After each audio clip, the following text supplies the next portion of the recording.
ፈተና በደረሰ ወቅት መልሼ ያው በመከለስ አነባዋለሁ ማለት ነው ከዛ ፊት እየተነበበ ከሆነ በየለቱ የሚነበብ ከሆነ ቀላል ስለሆነ ከዛ መልሼ ሳነበው በቃ ስለሚገባኝ ብዙ ያስቸግረኝ ማለት ነው ያው እንደዛሬው ነገል ፈተን እንደዛሬው የማረገው ዝግጅት አፊት እኔ ማነብ አፊት ነው እና አፊት ያነበብኩትን ሪቫይዝ እያረኩ የምፈተናቸው ለነገው ካላስ እያረኩ እንደገናም ጥያቄን በመስራት ነው የምዘጋጀው ለፈተና ነገ ሊሆን ዛሬውን ማለት ነው ፈተና ጊዜ ያው መጀመሪያ ከመድረስ በፊት ሁሉንም ስለምናየው ያው ከደረሰ በኋላ ድጋሚ ያነበብነው ስለሚሆን መከለስ ነው የሚሆነው ምክንያቱም መጀመሪያ ላይ በደንብ ስለምናነበው ማለት ነው በፈተና ጊዜ ፈተና ሊመጣ ሲልም ተሰጠነውን እንሰራለን እናም የምናነበው የሚወጣበትን የፈተና የሚወጣበትን ምዕራፍ ስለሚነገረና ያንን እንደ አዲስ በመከለስ ማጥናት እና የከበደኝን ደግሞ ወላጆችን ወይም መምህራንን በመጠየቅ እረዳለሁ ያው እኔ ከዚህ በፊት ተጠቀም የነበረ ያው ለኤግዛም ብቻ ነበር ብዙ የማነበው ኤግዛም ሲመጣ ብቻ ነበር የምቸክለው ያው ዘንድሮ ታይም ባይኖርም ያው ከስሩ ለማየት ሞክራለሁ በመጀመሪያ ሰዓት ከሌለኝ ሪቪው ኤክሰርሳይሶችን እንዲሁም ዩኒት ሰመሪዎች ምናምን አይቼ ሌሎችን ደግሞ ጀምራለሁ ማለት ነው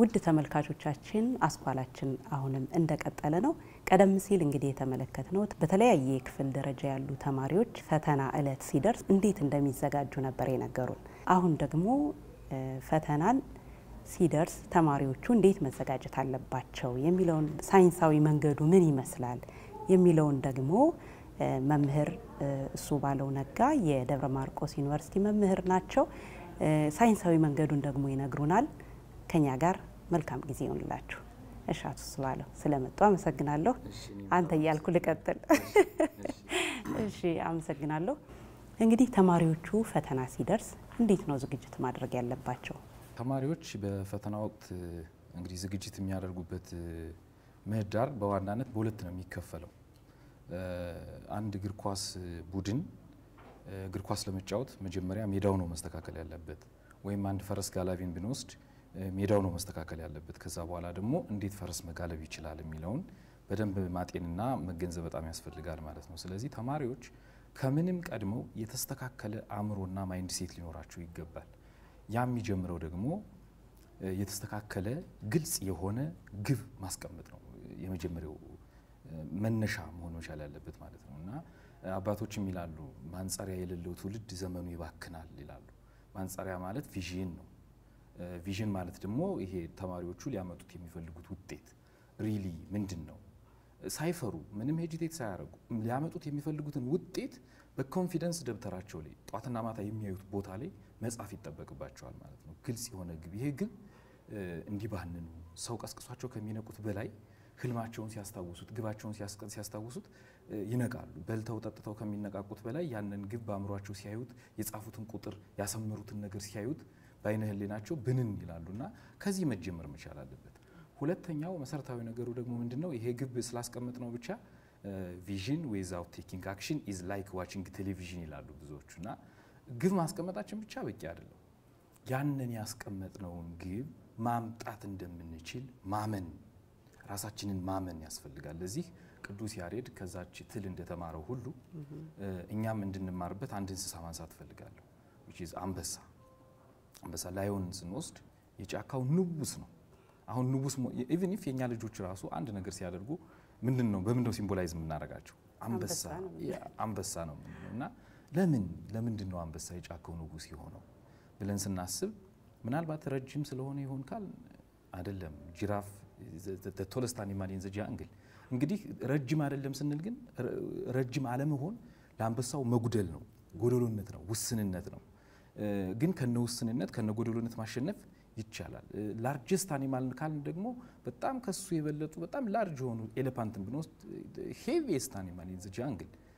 ትልቅ አለመሆን ለአንበሳው ውስንነት ነው መጉደል ነው ግን ከነጎደሎነት ማሸነፍ ይቻላል አሁን ይሄን ወደ ተማሪዎች ስናመጣው ቅድም ያስቀመጡትን ግብ አደርገዋለሁ ብሎ ማመን ከነጎደሉ የኛ ቤተሰቦች ኢኮኖሚካሊ ችግር ሊኖርባቸው ይችላል እኔ ገጠር ልጅ ነኝ ገጠር ነው ቤተሰቦች ወደ ከተማ በስንቅ ነው ማር የነበረው ሮብ ሐሙስ ዓርብ የሸበተ እንጀራ ሊበላ ይችላል ይሄም ጎደሎነት ነው ከነጎደሎነት ማሸነፍ እንደምንችል አንበሳው በደንብ ይነግረናል ስለዚህ ያንን ውጤት ማምጣት እንደሚችሉ የእውነት ለራሳቸው መናገር አለባቸው። ይህን ሜዳ ሳይስተካከል ጥናት ቢጀምሩ ፌክ ነው የሚሆነው፣ ራሳቸውን ነው ቺት የሚያደርጉትና በተስተካከለ አእምሮ ያንን ውጤት ማምጣት እንደሚችሉ ለራሳቸው መናገር መቻል አለባቸው። ሶ አመለካከታቸው ያንን እውነታ ከማሳካት ረገድ ትክክል መሆኑ ማድረግ መከወን እንደሚችሉ ምንም አስቸጋሪ ጊዜ ቢሆን ጊዜው ቢያልቅ ትንሽ ጊዜ ነው ያለኝ ብለው ቢያስቡ በጣም በብዙ ችግሮች ቢከበቡ ከነዚህ ችግሮች በላይ መግዘፍ እንደሚችሉ ለራሳቸው መናገር ይጠበቅባቸዋል ማለት ነው። ሌላኛው ከአንበሳው የምንማረው በጣም ትልቁ ነገር ለተማሪዎች በጣም ቤዚክ የሚጠቅመው ነገር ምንድነው? አንበሳ የሆነ እንስሳ እያደነ እንዳየው መብላት የፈለገውን እንስሳ አይሮጥም። እንዳየው ቀጥታ መሮጥ አይደለም የሚጀምረው።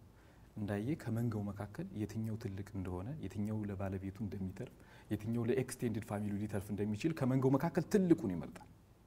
ከመረጠ በኋላም አይሮጥም። አሁን በሆኑ ቁጥቋጦዎች እየተጠለለ ቀድሞ ቢሮጥ ያደክመው የነበረውን ጉዞ ይቀንሰዋል። ኢትስ ፕላኒንግ። ስለ ፕላኒንግ ነው የሚነግረን።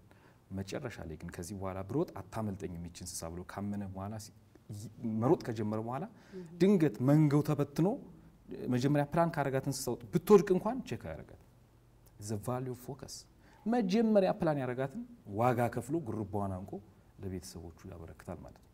ይሄ ትኩረት የማድረግን ዋጋ በደንብ እንማርበታለን ማለት ነው። ስለዚህ ልጆች አሁን ወደ ጎን እንዲያዩ የሚያደርጓቸው በጣም ብዙ ነባራዊ ሁኔታዎች አሉ። ፌስቡክን ብንወስድ፣ ቴሌግራሙን ብንወስድ፣ ዩቲዩብን ብንወስድ፣ ቲክቶክን ብንወስድ አሁን ያለው ነባራዊ ሁኔታ ምናምን ብትወስጂ ከዛ አላማ ወደ ጎን እንዲያዩ የሚያደርጋቸው ብዙ ነባራዊ ሁኔታዎች አሉ።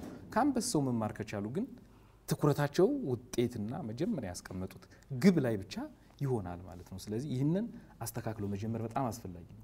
ያሉበትን ነባራዊ ሁኔታ መረዳት በጣም አስፈላጊ ነው። ስለዚህ ያንን ውጤት ግን ያስቀመጡትን ውጤት የማምጣት ፍላጎት ያላቸው ፍላጎት፣ ምክንያቱም ሁሉ ነገር የሚጀምረው ከፍላጎት ስለሆነ ፍላጎት ብቻውን ግን በቂ አይደለም።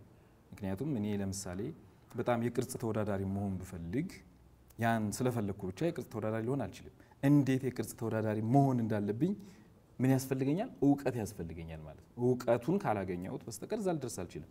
ልጆቹ ያንን ውጤት የማምጣት በቃ በአይነ ህሊናቸው ላይ የጻፉትን ቁጥር የማምጣት የማያስቀምጠውን ያንን በርኒንግ ዲዛይር ጀነሬት ማድረግ ዜን እንዴት ነው ይሄንን ውጤት ማመጣው የሚለውን ደግሞ እውቀት መገብየት ያስፈልጋል ማለት ነው። አሁን እነዚህ ተማሪዎች ሲያነቡ አምስቱን የስሜት ህዋሳት ፓርቲሲፔት እያደረጉ ሊያነቡ ይገባል።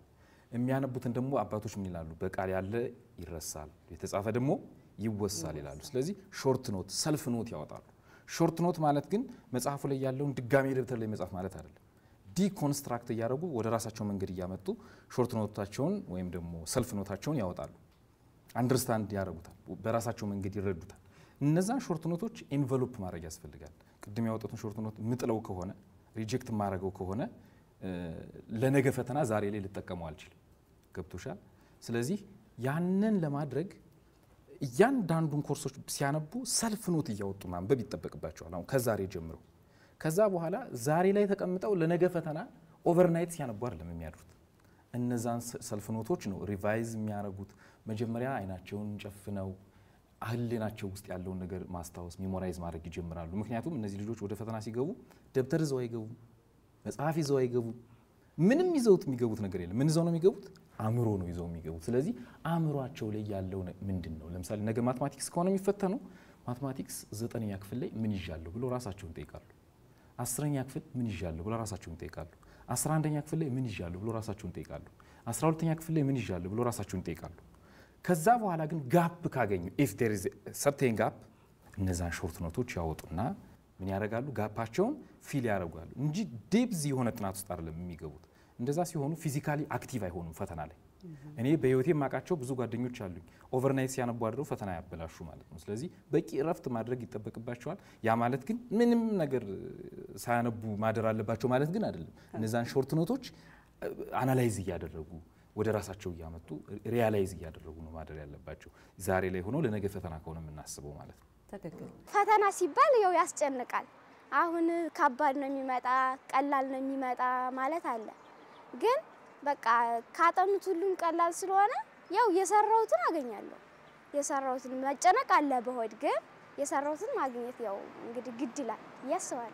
ፈተናው ገና ሊሰጠን ሲል እንዴት ይሆን ምን አይነት ፈተና ይመጣብን ይሆን ቀላል ነው ከባድ ነው የሚል ነው ፈተናው ከመጣ በኋላ ጭንቀቱም ይለቀናል የሚያክል ስላነበብኩትም ጭምር ይሄን ያክል የመደናገጥ እንትን አይኖርም ያው ዘና ብለን መፈተን ስላለብን ጭንቀት ካለ ያው ብዙ ሚስቴክ ልንሰራ እንችላለን ስለዚህ ዘና ብለን ነው የምንሰራው ያው ያስፈራኛል ያላነበብኩት ቢመጣስ ውጤቴ ፌል ቢያደርግስ ነው ሪያሊቲው ብዙ ተማሪዎች ለሚድር ጎበዝ ተማሪዎችም ቢሆኑ በጣም ያነቡና ያው አንዳንዴ ቻንስም ያስፈልጋል ፈተና ላይ ያላነበቡት ሊመጣ ይችላል እፈራለሁ በርግጥ ማለት ጥያቄዎችን ሳያቸው ምናምን ለፊቱ ደነግጣለሁ ከዛ በኋላ እየተረጋጋሁ እሄዳለሁ የፈተና አለ ትንሽ ጨንቃል ግን ቢሆንም ለፈተናው ዝግጁ ከሆንኩኝ ስለሆንኩ ምንም አይልም በሁለት መንገድ ነው ይነንም የምናየው አንደኛው ናሽናል ኤግዛሞችን በአንድ መንገድ ነው ያስፈልጋል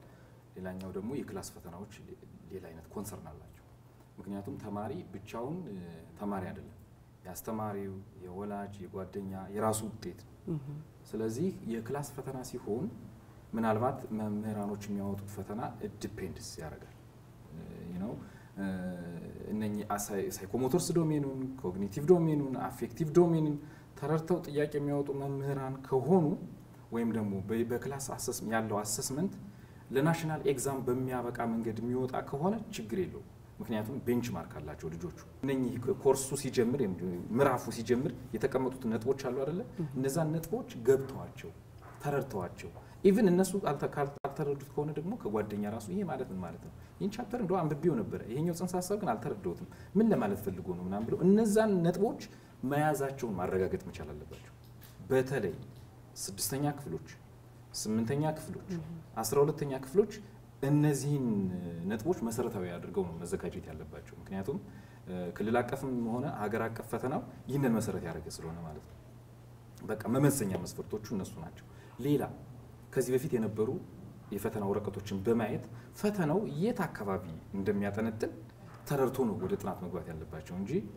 አሁን ለምሳሌ አንድ መጽሐፍ ብንወስድ እንግሊዘኛን ብትወስጂ ወይ ባዮሎጂን ብትወስጂ ከመጀመሪያው እስከ መጨረሻው ያለው ፈተና ሊመጣ አይችልም ስለዚህ ፈተናው ምን መልክ ይኖራል ምን ይዘት ይኖራል የሚለውን ለመለየት ከዚህ በፊት የነበሩ ኤግዛም ሽቶችን ያያሉ ከዛ በኋላ ተመሳሳይ ነገሮችን ያነባሉ ወይም ደግሞ የኮርስ ኦብጀክቲቮች ላይ መጀመሪያ አካባቢ ያሉት የምዕራፉ መጀመሪያ ላይ ያሉትን ቡሌት ፖይንቶች ይረዳሉ ያንን ለመመለስ የሚያስችል ዝግጅት ይዘጋጃሉ በዚህ መንገድ ከተዘጋጁ ምንም የሚያስጨንቃቸው ነገር የለም ግን አንድ ጊዜ አሁን አንቺ እንዳልሽው ምን ይፈጠራል መሰለሽ ፈተናን አግዝፎ በማየት እንዲህ አውቆ እንዲህ ተዘጋጅተው ድንጋጤ ይመጣ ይሄ ትክክል አይደለም ምክንያቱም ፈተና ማለት ተፈጥሯዊ ፈተና እኮ የጀመረው በእናታችን ማህፀን እያለን እንድንወለድ ያቺ ሙጥርጥሮሽ ጊዜ ናት ፈተና የጀመረችው የሚገርመው ግን ፈተና ተፈጥሯዊና ማሸነፍ እንደምንችል ደግሞ ከእናታችን ማህፀን ስንወጣ ያረጋግጥነው ሀቅ ነው ስለዚህ ለፈተና አስፈላጊውን ዝግጅት ያደረጉ ከቆዩ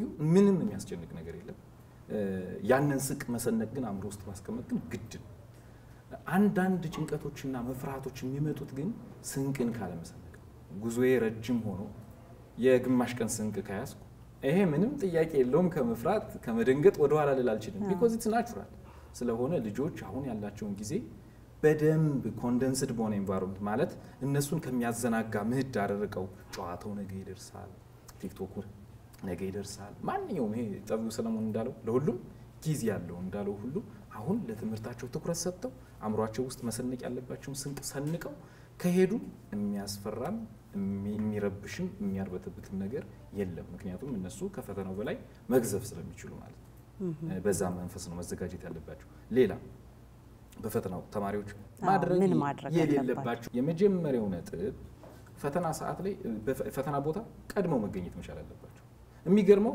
አንዳንድ አንሰርቲኒቲዎች ይፈጠራሉ ድንገት ሻርፕ በፈተናው ሰዓት ቢገኝና ግን ፈተናው ቦታ ቢቀየር የዚህ ልጅ ህይወት አስቡ በጣም ከባድ ነው ስለዚህ ከፈተና ታይም ትንሽ 10 ደቂቃ 15 ደቂቃ ቀድሞ መገኘት በጣም ያስፈልጋል ሁለተኛውና በጣም መሰረታዊ ነገሩ ኢንኬዝ አሁን ሲያነቡ 3 ቻፕተር 4 ቻፕተር 10 ቻፕተር ኑሮት ግን ግማሽ ቻፕተር ያላነበቡት ቢኖር የሌላቸው ነገር ላይ አይደለም ትኩረት ማድረግ ያለባቸው ያንን ያላነበቡትን መርሳት ይጠበቅባቸው አንበሳው የሌለውን ነገር አላየም ግዙፍ አለመሆኑን አላየም አለመፍጠኑን አላየም ኢንተለጀንት አለመሆኑን አላየም የጎደለውን ነገር አላየም ያለው ነገር ላይ ነው ፎከስ ያደርጋል ስለዚህ ሪሜን ያነበቧቸው ፖርሽኖች ላይ ብቻ ያላቸውን ራሳቸውን ኢንቨስት ለማድረግ በቃ አእምሯቸውን ሰብሰብ ማድረግ ይጠበቅባቸዋል እንጂ እዛች ፈተና ላይ ተቀምጠው ስላላነበቡት ነገር የሚያስቡ ከሆነ ያላቸውን ነገር ሉዝ ያደርጋሉ።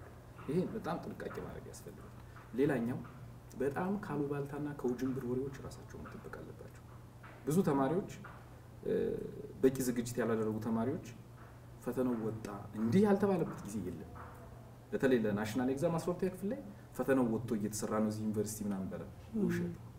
ስለዚህ መናጆ የሚፈልጉ ተማሪዎች አሉ፣ አብረውሽ ሊያጠፉሽ የሚፈልጉ ተማሪዎች አሉና ከእንደነዚህ አይነት በጣም መጥፎ ወሬዎች ራሳቸው መጠበቅ ይኖርባቸዋል። በቃ እነሱ አንብበዋል፣ ተዘጋጅተዋል፣ የሚችሉትን አድርገዋል። ሌላውን እግዚአብሔር ወይም አላህ ይፈጽማል። ራሳቸውን ሰብሰብ አድርገው እኔ ያነበብኩትን እዚህ ፈተና ላይ ልተገብር ዝግጁ ነኝ ብለው ተረጋግተው መቀመጥ ይጠበቅባቸዋል። ሌላ በጣም መሰረታዊ ነገሩ ደግሞ ከፈተና እንደወጡ ስለ ፈተና መነጋገር አስፈላጊ አይደለም። መጠያየቅ ካለባቸው አሁን ይጠያየቁ። አሁን ስንት ፈተናው ከመጀመሩ ከመድረሱ በፊት እኔ ያነበብኩት ይሄንን ነው፣ ምን ይዘሃል ትናንት፣ አንቺ ምን ይዘሻል፣ እንደዛ ሊነጋገሩ ይችላሉ። ምክንያቱም ያ ህሊናቸውን ስለሚገነባ ለነገው ስንቅ በጣም ስለሚጠቅማቸው። ከፈተና ከወጡ በኋላ ግን ስለ ፈተና ውጤት የሚነጋገሩ ከሆነ የነገው ፈተና ላይ በጣም ይምታታሉ። ስለዚህ ከፈተና እንደወጡ እርስ ታርጎ እሱን አስቀምጥ ያስፈልጋል። ብዙ ልጆች ነጋቸውን አበላሽተዋል እንደዛ አድርገውና ይህንን በጣም ጥንቃቄ ማድረግ ያስፈልጋል ማለት ነው። ሌላኛው በጣም አስፈላጊው ነገር የራሳቸውን ህይወት ከጓደኛቸው ህይወት ጋር አያወዳዱ። ይሄ ባይዘው ለተማሪዎች ብቻ አይደለም፣ ለትልልቅ ሰዎችም በጣም መሰረታዊ ነገር። ሰዎች ስኬታማ ሆነው ደስታ የሚርቃቸው የራሳቸውን ህይወት ከሌላ ሰው ህይወት ጋር ሲያወዳድሩት እና ተማሪዎች የነሱን ያነበቡትን እንደ ጓደኛቸው ፐርፎርም የሚያደርገው ከፍ መስሎ ከታያቸው ምናልባትም እኮ ልክ ላይሆን ይችላል፣ ግን የራሳቸውን ህይወት ከተማሪ ህይወት ጋር ካወዳደሩት ደስታ ከነሱ ይርቅና መጨነቅ ይጎበኛቸዋልና የራሴን ህይወት ከራሴ ህይወት ጋር ትናንት የነበረኝ ከዛ ነገስ ምን አይነት ቦታ ላይ ሊሆን ይችላል ብዬ ላወዳድረው ይችላል ራሴ። የኔን ህይወት ግን ከሳዲያ ጋር ማወዳድረው ከሆነ አይሆንም በታሪክና ጭንቀት የሚያስጠላው መንፈስ እንዲጎበኛቸው እድል ስለሚፈጥር ይህንን ፈጽሞ ማድረግ የለባቸው ማለት ነው። ከዛ ውጪ በፈተና ወቅት በጣም ማድረግ ያለባቸው በጣም ማድረግ ያለባቸው ብዙዎቹ በጣም የሚቃጠሉት የሚናደዱት አንድ ፖይንት አለ። ጥያቄን እስከ መጨረሻው ሳያነቡ ለመልስ የሚሮጡ ልጆች አሉ። የሚገርመው ከመጨረሻ ላይ አፍራሽ ሊኖር ይችላል፣ ኢዝ ኖት ያልሆነው ምናምን የሚሉ ነገሮች እያሉ ግን መጀመሪያ እንደነበው ኦኬ ይሄን ማውቀዋለሁ ብለው ጥያቄውን ለመስራት ሳይሆን መሮጥ ያለባቸው ጥያቄውን ለመረዳት። ሁሉ ጊዜ እኔ በየስልጠናዎቼ ይሄንን አጽንኦት ሰጥቼ ነው የምናገረው። ጥያቄውን ለመስራት ሳይሆን ጥያቄውን ለመረዳት ጊዜ መውሰድ ይጠበቅባቸው። የሚያውቁትን ስተው እንዳይወጡ እድል ይፈጥራል። ስለዚህ መሯሯጥ የለባቸው።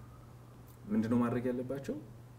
ጥያቄውን መረዳት፣ ከዛ በኋላ አእምሯቸው ውስጥ ካለው ጋር ማወዳደር፣ መመዘን፣ ያሉትን ምርጫዎች ማየት፣ ቴክኒካሊ መልሳቸውን ማስቀመጥ ነው እንጂ ገና መጀመሪያውን እስከ ወገቡ ምናምን እንዳነበቡት ለመልስ መሄድ የለባቸው ማለት ነው።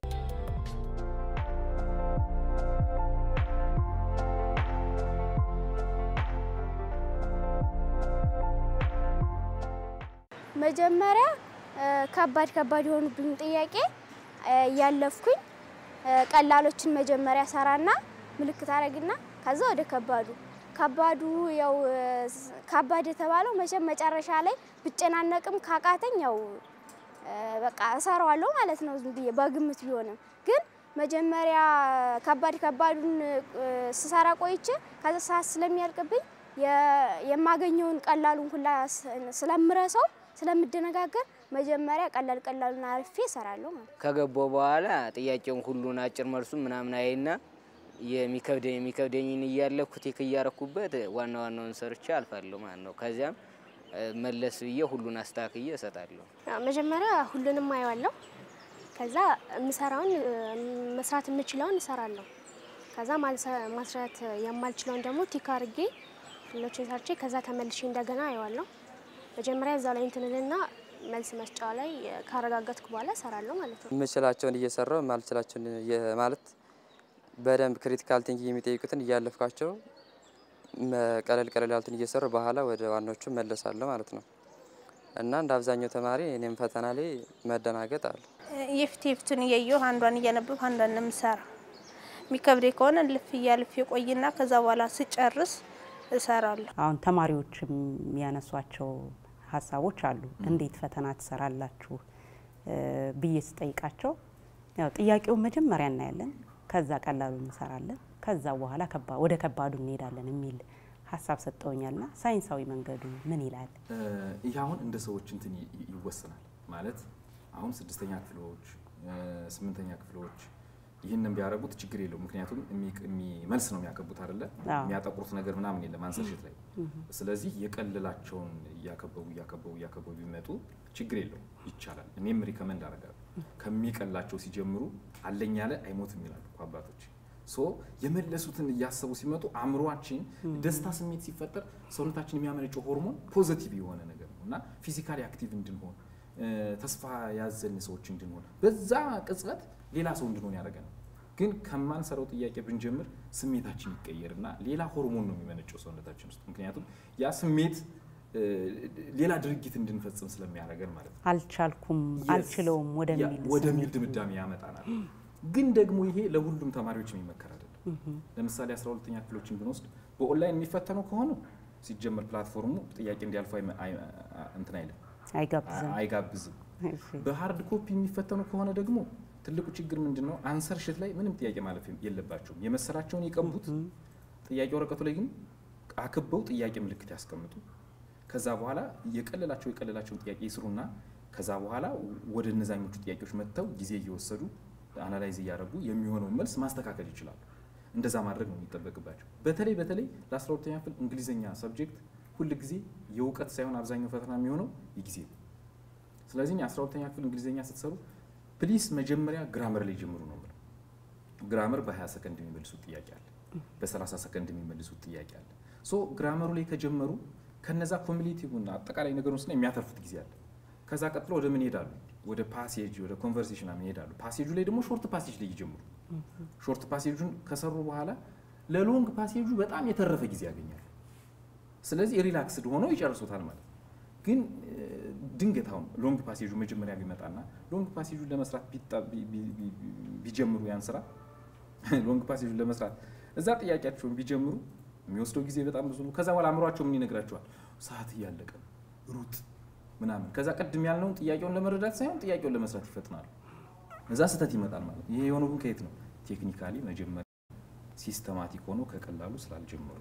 ግን አሁንም 12ኛ ክፍሎች መርሳት የሌለባቸው በሃርድ ኮፒ የሚፈተኑት አንሰር ሽት ላይ ግን ሳይ ሰምቲንግ በኋላ ግን ታስተካክሉታላችሁ። ውድ ተመልካቾቻችን እየተከታተላችሁት ያላችሁት አስኳላ መሰናዷችን ነው። የፈተና ዝግጅት ምን መምሰል አለበት፣ የተማሪዎች የፈተና ዝግጅት ምን መምሰል አለበት የሚለውን ከደብረ ማርቆስ ዩኒቨርሲቲ መምህር ከሆነው ከሱ ባለው ነጋ ጋር ቆይታ እያደረግን ነው የምንገኘው። አብራችሁን ቆዩ፣ ጥሩ ነገር ታገኛላችሁ። መልካም ጊዜ።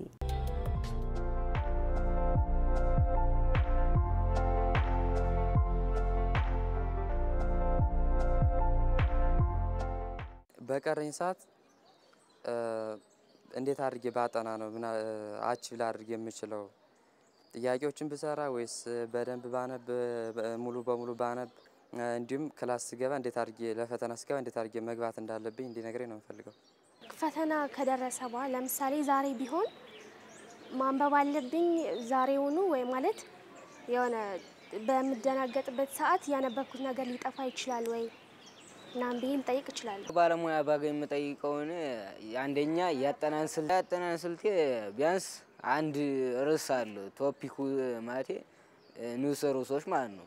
እነሱን አንዷን አንብቤ እንደጨረስኩ ዙሪ እሱን አዳፍኜ መጻፉን ሪቫይዝ የማድረግ ነገር በአይምሮ ይዤ ይሆን ከሚል ያመደጋገም ነው እንደ አነባበብ።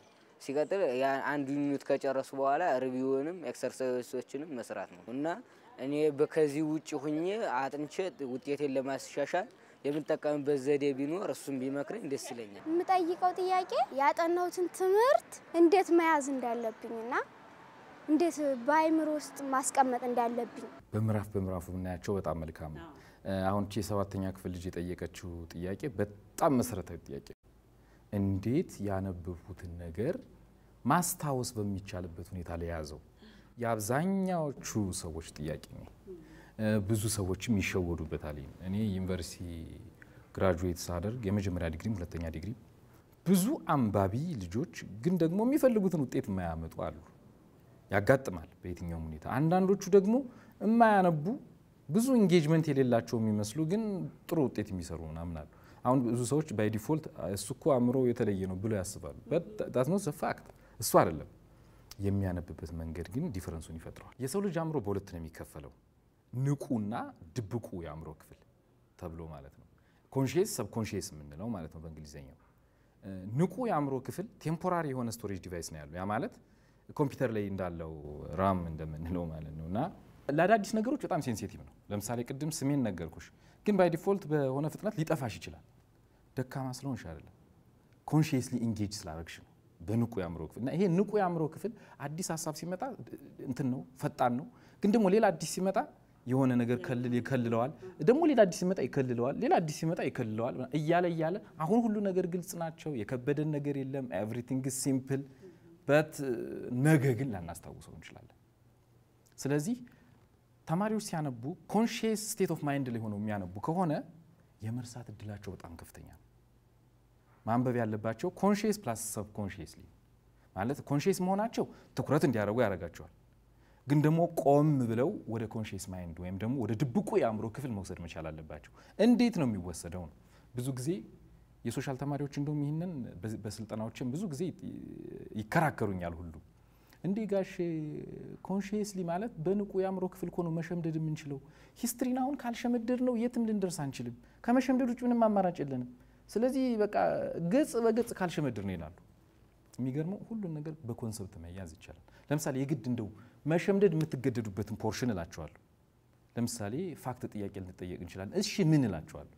የበላይ ዘለቀ ቁመት ስንት ነው ልንባል እንችላለን አሉኝ አንድ ጊዜ። እንግዲህ የበላይ ዘለቀ ቁመት እንደው ሜትር ከ74 ቢሆን አጭር ነው ሲባል ስለምሰማ ነው። ቢሆን 1.74 የሚለውን አእምሮዬ ውስጥ ስታምፕ ማድረግ አይጠበቅብኝም።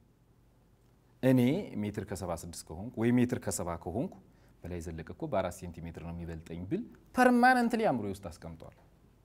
ያችን ጊዜ ሶስት እቺ ታይም የምንላት ከ8 ሰከንድ በላይ ከጉዳዩ ላይ ስናሳልፍ ድብቁ የአእምሮ ክፍል ድርጊቱን ይወስዷል። ስለዚህ የሚያዩትን ያነበቡትን ነገር ከሚያውቁት ነባራዊ ሁኔታ ጋር ለማዛመድ መሞከር፣ ምናባዊ ስዕል ለመፍጠር መሞከር፣ አምስቱን የስሜት ሕዋሳት ለማሳተፍ መሞከር፣ መጻፍ አንብበው ዝም ሳይሆን ለምሳሌ አሁን አበበ በሶ በላ የሚለውን ብለሽ ድምፅ ሳታወጪ ብታነቢውና አበበ በሶ በላ ስትይ ጆሮሽን ታሳትፊዋለሽ። በህሊናሽ ብቻ ስታነቢው ግን ኮምፕሊትሊ ዲፈረንት። ከዛ አበበ ደግሞ ወፍጮ ቤት ሄዶ በሶውን ሲያስፈጨው ብታስቢው፣ ከዛ በሶውን ጨብጦ ነው የበላው በጥብጦ ነው ምናምን ብለሽ ደግሞ ብታስቢው፣ ከዛ የበሶውን ሽታ ምናምን ደግሞ ሪኮግናይዝ ብታረጊው እያለ እያደገ ድብቁ የአእምሮ ክፍል የእውነት ስራ ውስጥ እንዲገባ ካደረግነው በተአምር ያነበብነውን አንረሳም። ስለዚህ እንደዛ ማድረግ ነው የሚጠበቅብን። ቪዥዋላይዝ ማድረግ፣ በአይነ ህሊናችን ማየት መቻል፣ የምናነበው ነገር ካለ ከምናውቀው ነባራዊ ሁኔታ ጋር ማዛመድ ስንጀምር ተማሪዎች ባነበቡት ልክ ውጤት ያስመዘግባሉ። ያነበቡትን ነገር ፐርማነንትሊ አእምሯቸው ውስጥ ማስቀመጥ ይችላሉ ማለት ነው። ይህንን በማድረግ ችግራቸውን ይፈቱታል ማለት ነው። ስለ ፈተናው መጨረሻ ቀን ስናስብ አሁን ነው ይህንን ማሰብ ያለብን። አሁን ላይ ሆነ ያን ቀን ሲደርስ አይደለም ማሰብ ያለብን። ያን ቀን ሲደርስ ከሆነ እውነት ለመናገር ምንም የምንፈጥረው ነገር የለም። this is a fact። ይሄ እውነታ ስለሆነ ማለት ምንም አይነት ዝግጅት ሳይኖረን ምንም አይነት አስፈላጊ የህሊና ስንቅ ሳንሰበስብ ነገ ፈተና ደርሶ ዛሬ ላይ የፈለገ ኤክስፐርቲ ባለሙያ መጥቶ ቢያረጋጋሽ ሊሆን የሚችል ነገር አይደለም። አሁን ላይ ከባንን ግን ይቻላል። ምክንያቱም አሁን እያንዳንዷን ቀን፣ እያንዳንዷን ሰዓት፣ እያንዳንዷን ደቂቃ ቅድም ላስቀመጡት ውጤት ተገዢ ሆነው ራሳቸውን ገዝተው ዋጋቸውን የተቀበሉ ሳይሆን ዋጋ ያላቸው ልጆች ሆነው እያንዳንዷን ጊዜ ለዓላማቸው ኢንቨስት ካረጉ አእምሯቸው ውስጥ የሆነ ነገር አለ። ስለዚህ አንድ ቀን ሲቀር፣ ሁለት ቀን ሲቀር ከደብተር ከመጽሐፍ ርቀው አእምሯቸው ውስጥ ያለውን ነገር ብቻ ፓክድ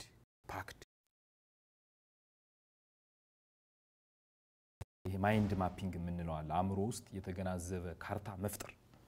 ለምሳሌ አንድ ኮርስ አሁን ሳይንስን ወስደው ሳይንስ 5 ምዕራፎች ቢኖሩት እነዛ ምዕራፎች ምን ናቸው? ምዕራፍ 1 ስለምንድን ነው የሚያወራው? ምዕራፍ 2 ስለምንድን ነው የሚያወራው? ምዕራፍ 3 ስለምንድን ነው የሚያወራው? እያልኩ እዛ በኋላ ደግሞ ኢንታየር ወደ ውስጥ ገብቼ ደግሞ እያንዳንዱ ጥቃቅን ነገሮች ናምን ምን አድርጌ ከሁሉም ነገር ርቄ አእምሮዬ ውስጥ እየመዘዝኩ እሱን ማውራት ይተበቅብኛል እንዲህ ካላረኩት ምናልባት ብዙ ደክመን ሊሆን ይችላል ብዙ ጥረን ሊሆን ይችላል የውጤት ሰው ግን ልንሆን አንችልም ዓለም ደግሞ ድካምሽን ሳይሆን ውጤትሽን አይታ ነው የምትሸልመው ሶ በደከሙት ልክ ውጤት እንዲያመጡ ፈተና ሲጠጋ 3 ቀን 2 ቀን ምናምን ላይ ያያሉ በቃ ያነበቧቸው ነገሮች አእምሮአቸው ውስጥ በሆነ ፓኬጅ ፓክድ ያረጉ ማስቀመጥና ያንን እርግጠኛ መሆን ነው የሚጠበቅባቸው ከዛ ትንንሽ ጎደሎች ካሉ ደግሞ እነዛን ያስቀመጧቸውና ጤራራዎች ብድግ ያረጉ በሰረቃ ይያረጉ እንዴነን ነው እንዲረሳው ወይኔ እንዴት ተረሳለው ምናምን ያሉ በቁጭት የነሱ ስለሆነ በኮንፊደንት ካዩት አሁንም ድጋሚ ይረሱታል ግን በመስረቅ የነሱ ሆኖ ይያለ ግን አእምሮአቸው እንዲራብ ያን ጉዳይ በጣም እንዲጠሙ ድጋሚ ሚስ እንዳያረገው በሰረቃ መንገድ ማየት መጀመር መቻል አለባቸው እንደዛ ሲሆን አሁን ያጡት ነገር ነገ ይኖራል ማለት ነው አእምሮአቸው ውስጥ ያን ማድረግ ይተበቅባቸዋል ያን ካደረጉ በኋላ ግን ሰው የሚችለውን ነገር ነው አይደል የሚያደርገው ቀሪው ነገር በማን ነው የሚሞላው በፈጣሪ ነው የሚሞላው ስለዚህ እኔ የምችለውን ነገር አድርጌያለሁ እንደው እያወቅኩ አባከንኩት ቀን የለም ቀሪ ነገሬን ደግሞ አንተ አስተካክልልኝ ስለ ቤተሰቦቼ ስትል በቃ የደከምኩበትን ብቻ ሳይሆን ማላውቀውን ራሱ እንደው እጄን ወስደ ከመልስ ጋር አገናኝ ብሎ መጸለይ ያዋጋለው በጣም በስነ ስርዓት ማለት ነውና ሁለቱን ነገሮች ኢንተግሬት ካረጉ ምንም ጥያቄ የለውም የውጤት ሰው ይሆናሉ 100% መምህር ሐሳብ ስላጋራህን በጣም ነው ማመሰግን እኔም አመሰግናለሁ እግዚአብሔር ይስጥልኝ የዛሬው የአስኳላ መሰናዷችን እንግዲህ በፈተና ወቅት የምናደርገው ነገር ምንድነው እንዴትስ መዘጋጀት አለብን የሚለውን ዝግጅታችን ወደ እናንተ ስናደርስ ቆየን ሳምንት ሌሎች ዝግጅቶችን ይዘንላችሁ እንቀርባለን ሰላም